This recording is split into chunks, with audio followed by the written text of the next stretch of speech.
Hello friends, English classes में आप सभी का स्वागत है। आज हम देखने वाले हैं सेट नंबर 22। इसमें पूरे 50 प्रश्न रहने वाले हैं जो वीडियो री एग्जाम के लिए बहुत ही महत्वपूर्ण क्वेश्चन होंगे। इसमें आपका स्टैटिक्स, क्वेश्चन विश्लेषण और करंट से संबंधित जो भी प्रश्न बनेंगे वो सारे के सारे इसमें कवर किए जाएंगे। चलिए शुरू करते हैं। हमारा पहला प्रश्न है, मैग्नेस, जिन्होंने भारत के बारे में एक प्रसिद्ध ग्रंथ इंडिका लिखा था, वह मूल रूप से किस देश के निवासी थे? तो आपका सही जवाब होगा वो ग्रीस देश यूनान के निवासी थे। आगे ग्रीस देश यूनान के निवासी थे और यह सेल्यूकस निकेटर के राजदूत थे जो सम्राट चंद्रगुप्त मौर्य के समय भारत आए थे। आपका अगला प्रश्न है, अशोक के प्रधान शिलालेखों में सबसे बड़ा शिलालेख है? कौन सा शिलालेख है? वो है 13वां शिलालेख। जो 13वां शिलालेख है यह अशोक के प्रधान शिलालेखों में सबसे बड़ा शिलालेख है। आपका अगला प्रश्न है, निम्न में किस शासक की मृत्यु उसके पुस्तकालय की सीढ़ियों से गिरने से हुई थी?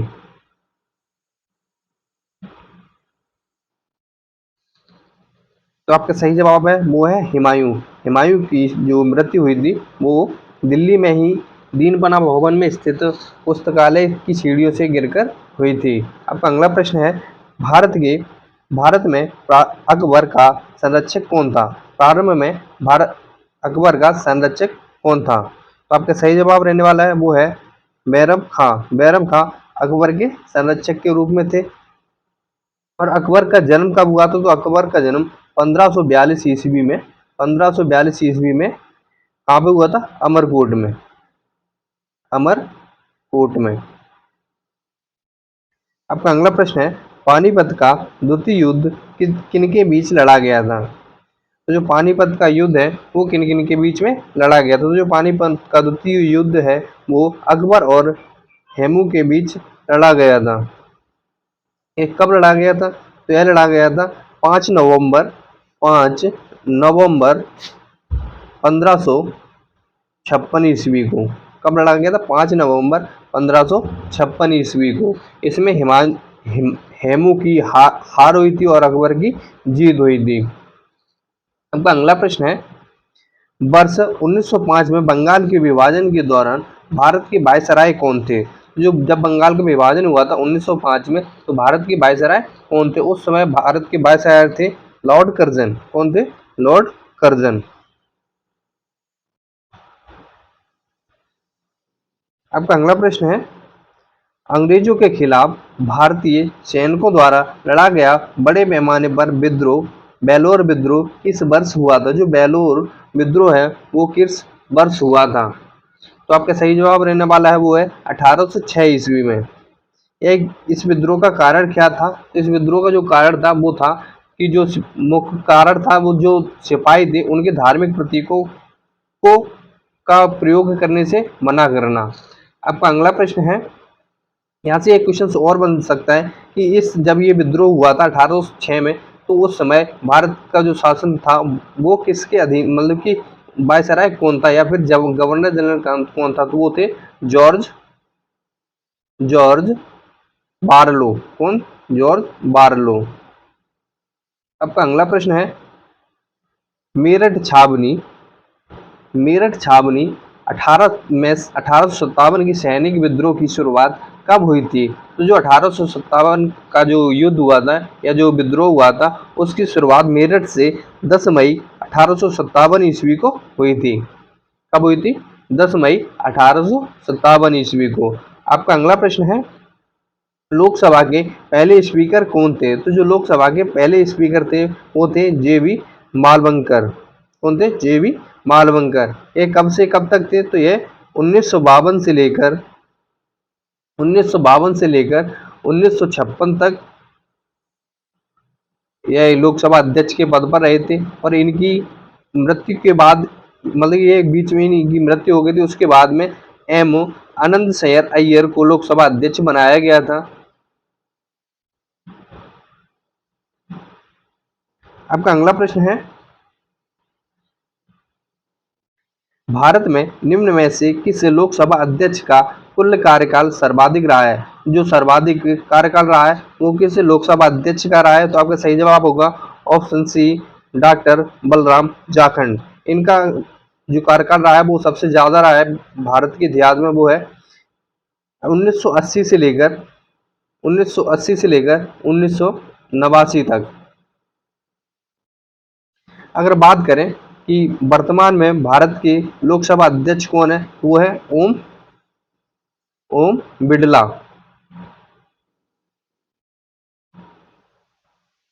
कौन है? ओम बिड़ला। ये 17वें नंबर के हैं। आपका अगला प्रश्न है, प्रत्येक 2 वर्ष के बाद राज्यसभा के कितने सदस्यगण सेवानिवृत्त हो जाते हैं? तो आपका सही जवाब है 1/3 सदस्य हर 2 साल में सेवानिवृत्त कर दिए जाते हैं। यदि बात की जाए कि लोकसभा की कुल सीटें कितनी होती हैं, वो होती है 250। कितनी होती है? 250, जिसमें 238 पर चुनाव होता है और 12 सीटों को राष्ट्रपति द्वारा मनोनीत किया जाता है। यहाँ से एक सवाल और बनता है कि जो राज्यसभा होता है, राज्यसभा के जो सदस्य होते हैं उनके कार्यकाल कितने वर्ष का होता है? तो वो होता है 6 वर्ष का, जबकि लोकसभा का जो कार्यकाल होता है वो 5 वर्ष का होता है। आपका अगला प्रश्न है, निम्नलिखित में से कौन कैबिनेट स्तर का होता है? जो जो विपक्ष का नेता होता है, जो विपक्षी दल का नेता होता है, उसको हम कैबिनेट स्तर का नेता मानते हैं। आपका अगला प्रश्न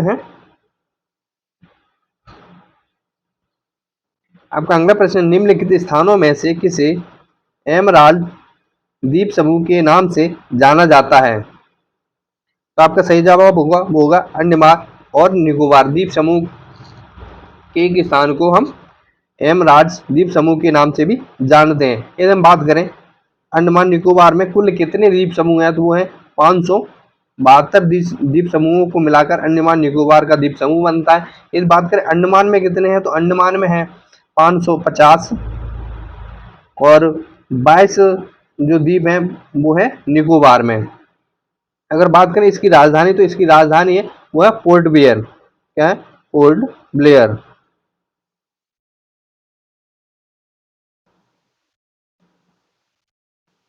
अब अगला प्रश्न है, निम्नलिखित में से कौन सा पर्वतीय दर्रा उत्तराखंड में स्थित नहीं है? तो कौन सा पर्वतीय दर्रा है जो उत्तराखंड में स्थित नहीं है? तो आपका सही जवाब होगा वो होगा शिवकीला दर्रा। कौन सा? शिवकीला दर्रा, जो हिमाचल प्रदेश में स्थित है। बाद बाकी के लिपुलेख दर्रा, नीति दर्रा और मुलिंग दर्रा, ये सारे के सारे उत्तराखंड में स्थित हैं। बात करें उत्तराखंड की राजधानी क्या है, तो उत्तराखंड की राजधानी क्या है, तो वो है देहरादून। और शिमला की राजधानी पूछी, हिमाचल प्रदेश की राजधानी पूछी जाए तो वो क्या है? शिमला। आपका अगला प्रश्न है, निम्न में से किस भारतीय पर्वतीय चोटी की ऊंचाई सबसे कम है? तो जो भारतीय पर्वतीय ऊंचाई है उसकी मुकुट जो पर्वत है उसकी ऊंचाई सबसे कम है, जबकि कंचनजंगा, नंदा देवी और कॉमेट पर्वत की चोटियां सबसे ऊंची हैं। अगर बात करें कंचनजंगा की ऊंचाई की बात, तो ये 8,598 मीटर इसकी ऊंचाई है।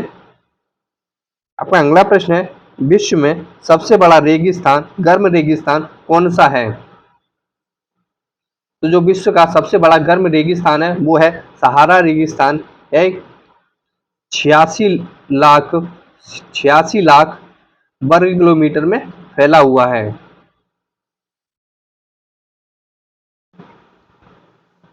और यह स्थित कहाँ पे है, तो यह उत्तरी अफ्रीका में। कहाँ पे? उत्तरी अफ्रीका में यह फैला हुआ है। आपका अगला प्रश्न है, सूची को सुमेलित करें।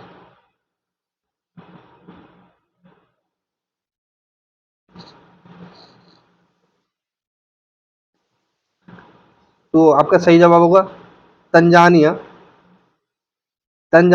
डोडोमा और केन्या, नैरोबी और नामीबिया, विंडहोयक और मोरक्को रावत।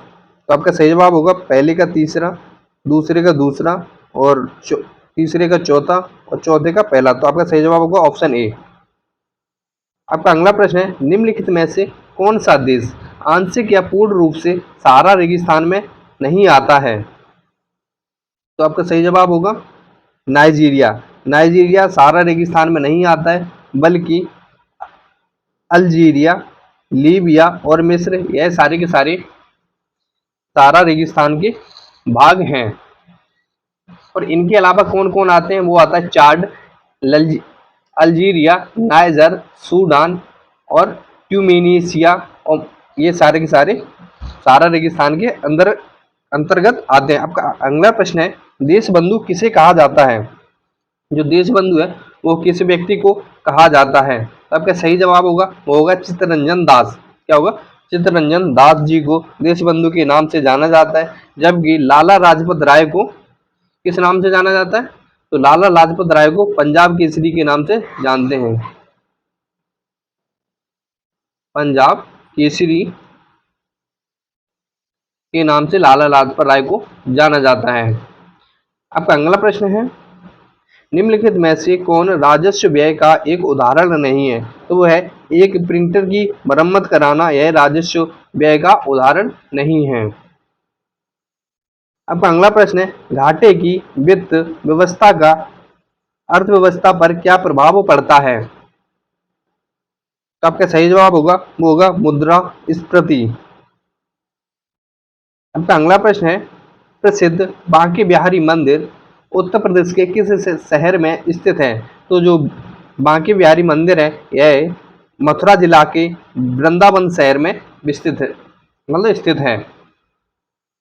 यह किसके लिए प्रसिद्ध है? तो यह श्री कृष्ण भगवान की के लिए प्रसिद्ध। आपका अगला प्रश्न है, उत्तर प्रदेश के देश में बुद्ध ने अपना पहला उपदेश दिया था और वह अपने कार्य विधि की नींव रखी थी। तो आपका सही जवाब होगा उत्तर जो बौद्ध ने अपना पहला उपदेश दिया था वो सारनाथ में दिया था। यह कहाँ पे स्थित है? यह वाराणसी में, वाराणसी में स्थित है। आपका अगला प्रश्न है, रूमी दरवाजा उत्तर प्रदेश के किस शहर में स्थित है? तो आपका सही जवाब होगा लखनऊ। जो रूमी दरवाजा है यह लखनऊ शहर में स्थित है।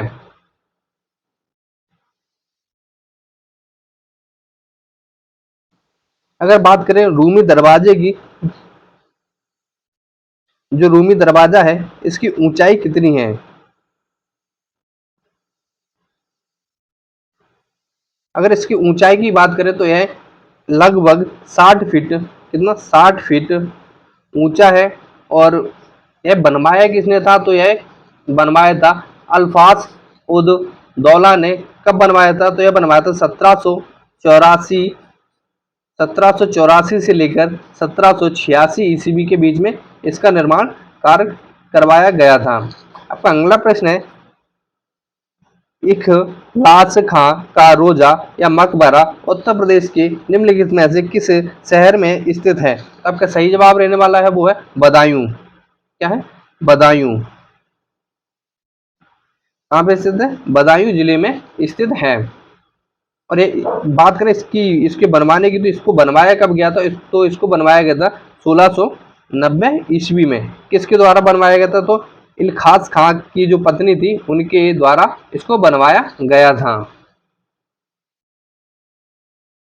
आपका अगला प्रश्न है, उत्तर प्रदेश के किस शहर में 10 मंजिला पागल बाबा मंदिर मिलेगा? तो वह वाराणसी में, उत्तर प्रदेश के मेरठ मथुरा जिले के वाराणसी शहर में यह पागल बाबा मंदिर स्थित है। यह 10 मंजिला मंदिर है और इसके प्रत्येक मंजिल में श्री कृष्ण भगवान के अलग अलग अवतारों के बारे में बताया गया है। अब अगला प्रश्न, अवध में निम्नलिखित में से किस नवाब ने लखनऊ में बड़ा इमाम बाड़ा बनवाया था? तो वो बनवाया था अल्फाज उद दौला ने। अगर बात करें लखनऊ को, तो लखनऊ को नवाबों के शहर के नाम से भी जाना जाता है। आपका अगला प्रश्न है, ऐतिहासिक विक्टोरिया पार्क जिसे अब जंग ए आजादी पार्क का नाम दिया गया है वह कहाँ पे स्थित है? तो वह मेरठ में स्थित है। कहाँ पे स्थित है? मेरठ में। आपका अगला प्रश्न है, निम्नलिखित में से कौन सा कंप्यूटर सॉफ्टवेयर प्रोग्राम है जिसका उपयोग डेटा संग्रहित करने, व्यवस्थित करने और हेर फेर के लिए प्रयोग में किया जाता है? तो आपका सही जवाब होगा वो होगा एक्सेल। आपका अगला प्रश्न है, परिधीय उपकरण कार्य क्षमता जोड़ने के लिए कंप्यूटर सिस्टम से किस कनेक्ट होते हैं? तो आपका सही जवाब होगा वो होगा ऑप्शन डी मदरबोर्ड। यह परिधीय उपकरण के अंतर्गत नहीं आता है, बल्कि माउस, स्कैनर और मुद्रक या प्रिंटर यह सारे के सारे परिधीय उपकरण के रूप में प्रयोग में किए जाते हैं। आपका अगला प्रश्न है,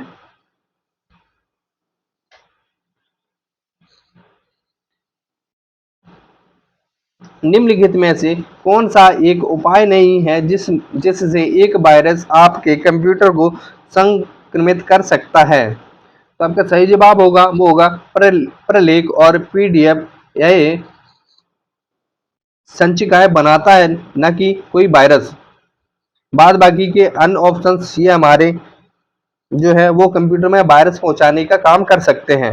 आपका अगला प्रश्न है, कंप्यूटरों की दूसरी पीढ़ी कंप्यूटरों की दूसरी पीढ़ी सेकंड जनरेशन कब आई थी? तो आपका सही जवाब होगा वो होगा 1700 वो सॉरी 1957 से लेकर 1962 का जो समय था वह कंप्यूटर की दूसरी पीढ़ी के विकास का समय था। आपका अगला प्रश्न है, किस वर्ष से तृतीय पीढ़ी के कंप्यूटर का प्रयोग शुरू हुआ था? तो आपका सही जवाब होगा वो होगा 1763 ईस्वी से इसका शुरुआत हुआ था, और इसका जो टाइम पीरियड था वो 1963 ईस्वी से लेकर 1972 ईस्वी तक। आपका अगला प्रश्न है, प्रकाशीय सूक्ष्मदर्शी लाइट माइक्रोस्कोप में किसके लिए तेल निमज्जन का प्रयोग किया जाता है? तो आपका सही जवाब होगा वो होगा सूक्ष्मदर्शी की विविक्त शक्ति बढ़ाने के लिए। किसके लिए किया जाता है? सूक्ष्मदर्शी की विविक्त शक्ति बढ़ाने के लिए। आपका अगला प्रश्न है, निम्नलिखित में से किसे निकट दृष्टि दोष के रूप में जाना जाता है? जो मायोपिया है इसको हम निकट दृष्टि दोष के रूप में जानते हैं। निकट जो दृष्टि दोष होता है इसमें क्या प्रॉब्लम्स आती है? तो इसमें आदमी को पास की वस्तुएं साफ दिखाई देती हैं, लेकिन एक निश्चित दूरी के बाद की वस्तुओं में धुंधलापन आ जाता है, और इसके निवारण के लिए हम क्या करते हैं? अवतल लेंस का प्रयोग करते हैं। अवतल लेंस का प्रयोग करते हैं। आपका अगला प्रश्न है, जंग लगने पर लोहे का भार कैसा होता है? तो जब जंग लग जाती है तो लोहे का भार बढ़ जाता है। किसके कारण बढ़ जाता है? वो ऑक्सीजन की प्रचुर मात्रा के कारण लोहे का भार बढ़ जाता है। आपका अगला प्रश्न है, पारद मिश्रण या अमलगम कहलाने के लिए किस मिश्र धातु में निम्नलिखित में से किसका होना आवश्यक होता है? तो आपका सही जवाब होगा वो होगा कोबाल्ट।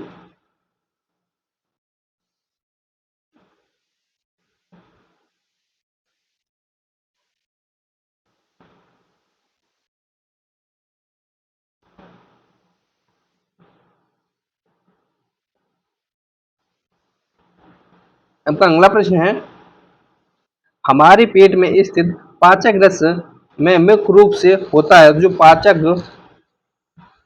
होता है उसमें क्या होता है? वो होता है हाइड्रोक्लोरिक अम्ल, HCl। क्या होता है? HCl। और यह कहाँ पे पाया जाता है? तो हमारे पेट का जो अमाशय होता है या स्टमक होता है उसमें यह पाया जाता है। यह भोजन को पचाने का कार्य करता है। आपका अगला प्रश्न है, किस प्रक्रिया के द्वारा सौर गतिज ऊर्जा कार्बोहाइड्रेट की रासायनिक ऊर्जा में बदल जाती है? तो वो बदल जाती है प्रकाश संश्लेषण की क्रिया के द्वारा। आपका अगला प्रश्न है, नारंगी नारंगी का फल प्रचुर होता है, तो नारंगी का जो फल होता है वो विटामिन के लिए प्रचुर होता है। इसमें निम्नता vitamin A, vitamin A, vitamin E और विटामिन B6 तथा विटामिन सी मूलतः पाए जाते हैं। मूलतः पाए जाते हैं। आपका अगला प्रश्न है, जुलाई 2022 में किन दो राज्यों ने 7 दशक पुराने सीमा विवाद को हल करने हेतु नामसाई क्या नामसाई घोषणा पत्र पर हस्ताक्षर किए हैं? तो आपका सही जवाब होगा वो होगा असम और अरुणाचल प्रदेश। इसकी जो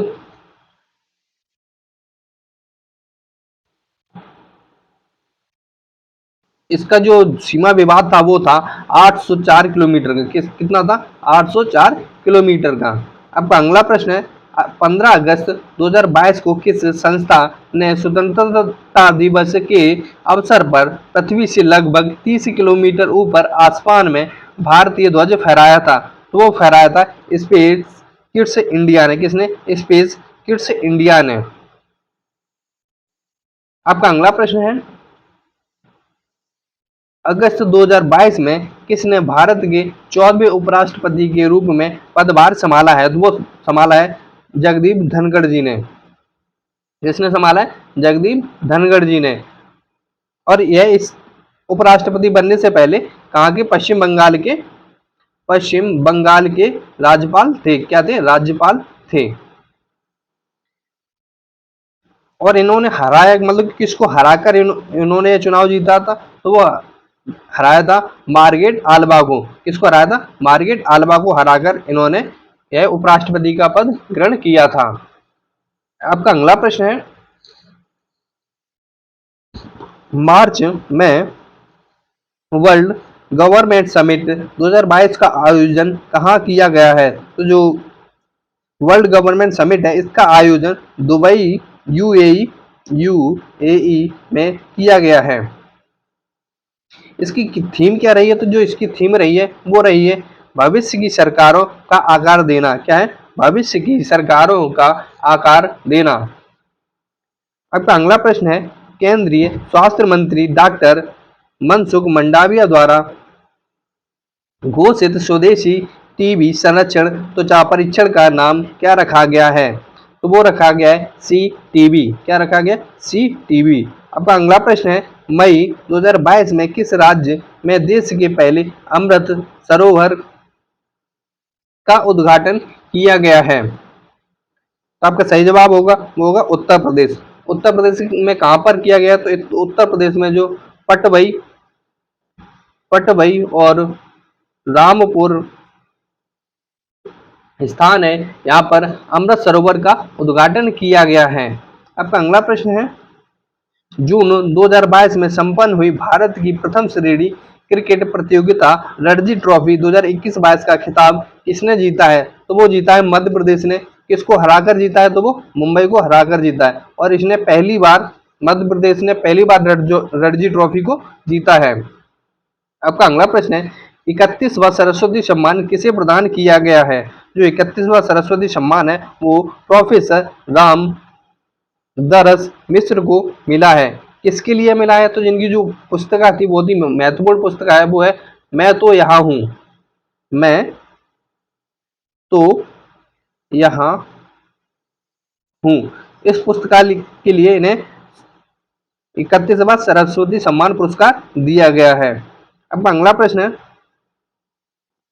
सर्वाधिक जैव विविधता पाई जाती है। तो जो सर्वाधिक जैव विविधता पाई जाती है वो कहाँ पाई जाती है? वो पाई जाती है उष्णकटिबंधीय वर्षा वनों में। कहाँ पे? उष्णकटिबंधीय वर्षा वनों में। जो उष्णकटिबंधीय वर्षा वन है यह मुख्यतः भूमध्य रेखा के आसपास के जो वन हैं उन्हें हम उष्णकटिबंधीय वर्षा वन कहते हैं। आपका अगला प्रश्न है गैस जो धान के खेत से उत्सर्जित होती है तथा भूमि के तापमान में वृद्धि करती है वह कौन सी है? तो वह है मीथेन। कौन है? मीथेन। इसको हम ग्रीन हाउस गैस भी कहते हैं। क्या? ग्रीन हाउस गैस भी कहते हैं। इसमें आपके पूरे 50 प्रश्न हो गए हैं। मिलते हैं हम लोगों को अगले सेट के साथ। तब तक के लिए जय हिंद। आप लोगों को वीडियो कैसी लगी कमेंट में ज़रूर बताएं। और भी जो भी आपको चाहिए वो चीज़ आप कमेंट में बता सकते हैं। हम उस चीज़ पर वीडियो लाने की कोशिश करेंगे।